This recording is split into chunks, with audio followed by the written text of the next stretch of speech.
The greatest and noblest pleasure which men can have in this world is to discover new truths, and the next is to shake off old prejudices.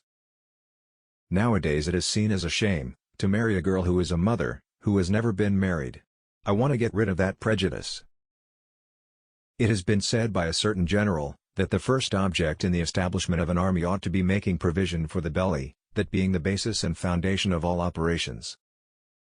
Die Religion müssen alle toleriert werden und muss der Fiscal nur das Auge darauf haben, dass keine der anderen Bruch tue, denn muss ein jeder nach seiner Fassung selig werden. It is enough, this malicious man tells us, to extinguish the line of the defeated prince. Can one read this without quivering in horror and indignation? Before listing the differences of the states, Machiavel should have, in my opinion, examined the origin of princes, and to discuss the reasons why free men would choose to live under masters. One sees there the holy ambition applied to increase their temporal and spiritual power, their occupational avarice passing the goods to the people in their families, to enrich their nephews, their mistresses, or their bastard, the son that ecclesiastical law says they have no right to.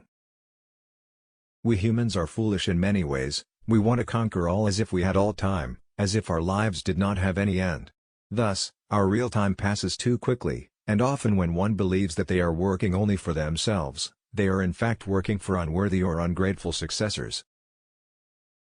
If it is bad to debase the innocence of a private individual, whose influence on the affairs of the world is minimal, it is much more to pervert some prince who must control his people, administer justice, and set an example for their subjects. No man is without passions. When they are moderated, they are the heart of the enterprise, but when the brake is stripped of them, they are its destruction. My people and I, he said, have come to an agreement which satisfies us both. They are to say what they please, and I am to do what I please.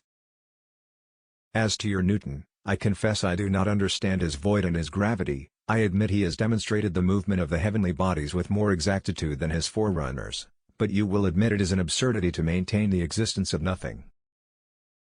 A prince is only the first servant of the state, who is obliged to act with probity and prudence. As the sovereign is properly the head of a family of citizens, the father of his people, he ought on all occasions to be the last refuge of the unfortunate.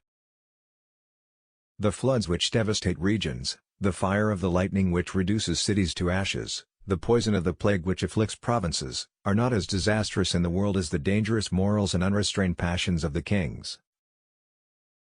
A private individual who has the misfortune to have been born with this lust for power, is more miserable than mad.